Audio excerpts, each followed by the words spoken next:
Okay, we're gonna look at how to install the Java runtime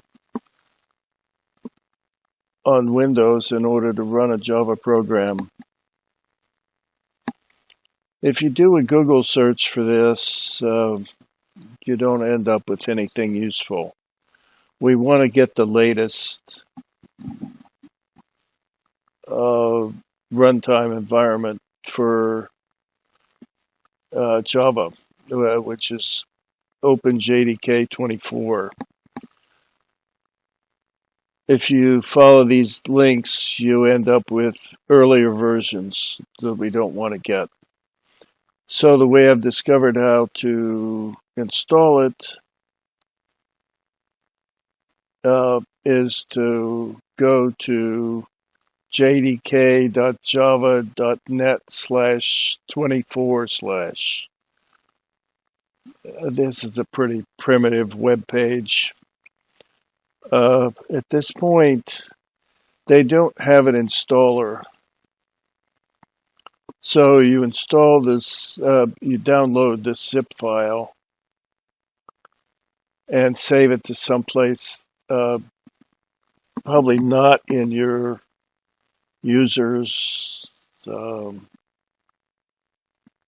downloads folder, but somewhere else. And the way you can do that on Firefox is to change the settings. Scroll down here, files and applications, downloads. You need to check this box, and then you can aim this browser by browsing here. You can put this someplace general and then make a folder for it. By checking this, you'll get a pop-up to allow you to select where to save it. So again, that's general, and then scroll down here till you see files and applications. On Firefox, okay, so here we are. We're going to click this to get a Windows zip file. We're going to go to Java, and I already have this downloaded. It only takes a few. It's not very big. It's 200 megabytes. Okay, so once we've done that, we should make a place to unpack it. So on the local disk, we can make a new folder and call it, for example, doesn't matter what you call it, Java.jdk.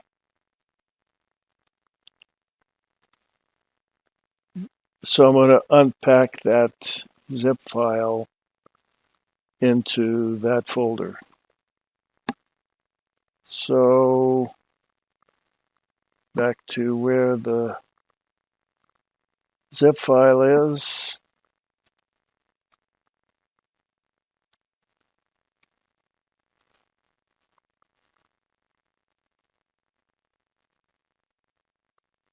Let's just open it. If we extract all, it'll want to dump it right here. We don't want to dump it here. So let's just open it. Okay, so now we can just drag this. There's a whole bunch of stuff inside here, but let's just drag this. And if you're on the same disk, you'll need to press Control to get a copy. Okay, so there it is, unpacking.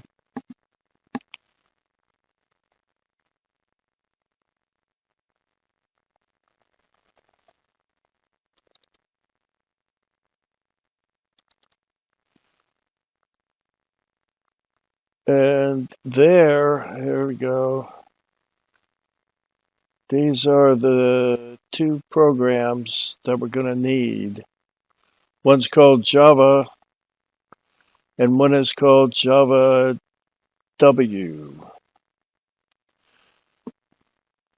Now, since I didn't provide an installer, this doesn't update the path.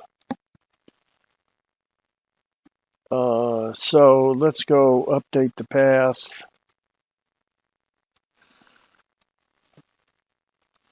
This is a little bit complicated, but I think we can handle it.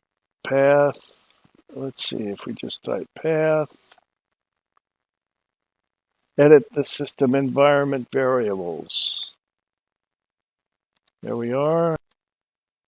Okay, so now I'm editing the path variables for me. Environment variables, path for storm. I don't need to edit the system variables. I don't think. Okay, let's try this. Path. Okay, there's just one here. Now let's get this loaded up. Copy. We'll add a new one.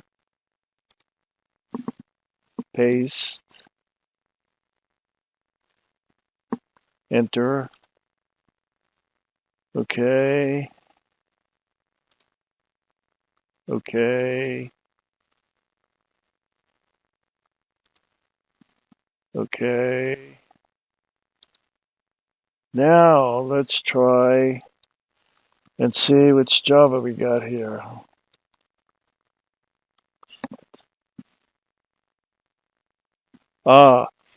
This, okay, the path variable is loaded up into a terminal when you start the terminal. So my change is not available here. Okay, so I have to start a new terminal. If you do this right the first time, you won't have this problem. Hey, Java. Okay, so how about, is there a version number? How do we get a version?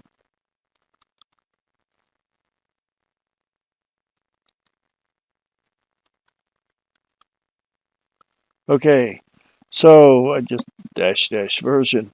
Somehow that didn't end up in the stuff it printed there. Okay, 24. Okay, so now let's find out how to run our program that we want to run. So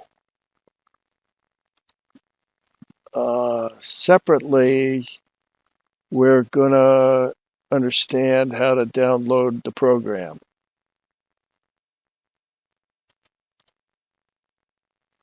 Let me see. Okay, I got to go find the program.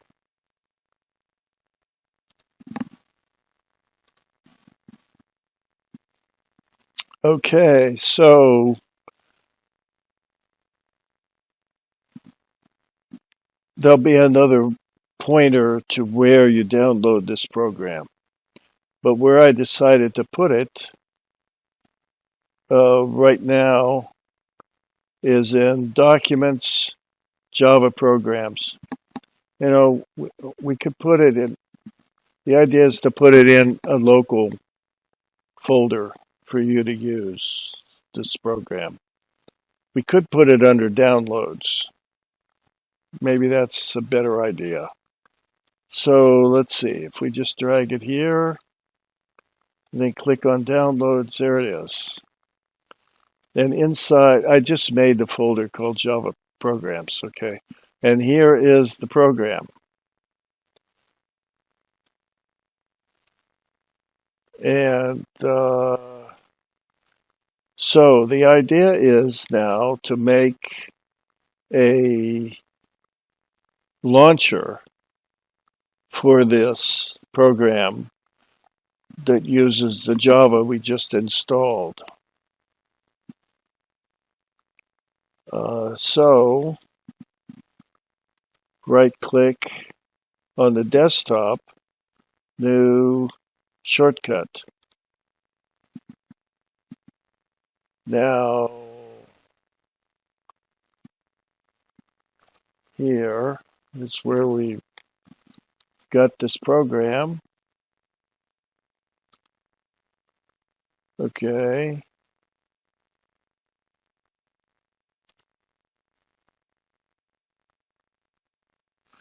Now,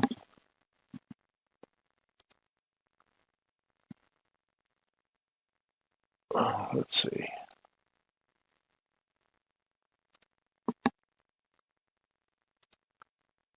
There.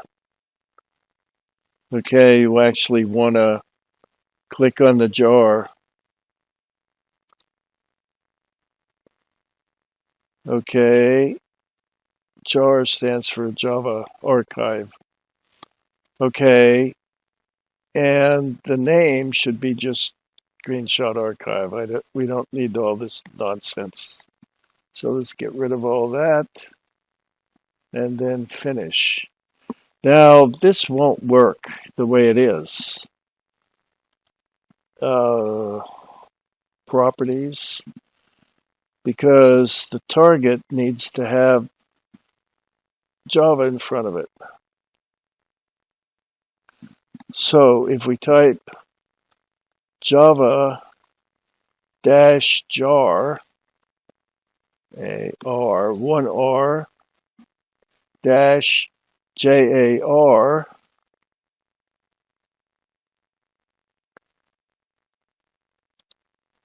now let's see if this works. Notice it popped up an icon for the little Java guy. Let's run that. Boom. All right, there's the program.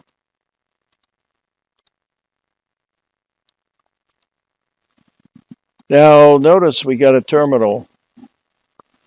And every time you do something, it's going to spit out stuff in this terminal.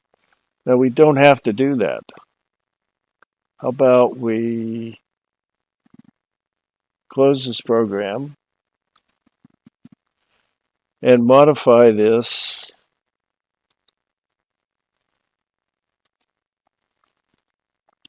go back to the beginning of this.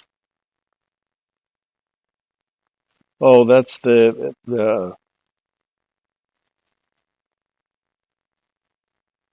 oh, look, it filled that in.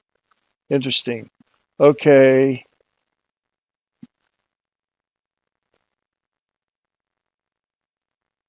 If we type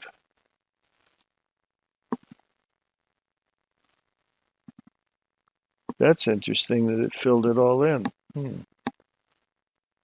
Okay. Java.exe. If we change the program that's going to be run to Java.exe and then launch it, no window. Notice it saved and restored the window position. So it'll do that. It'll change, it'll restore the size.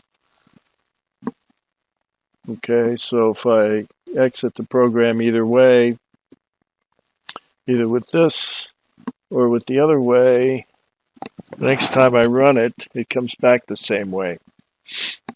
Okay, so now that's all it takes to install the program on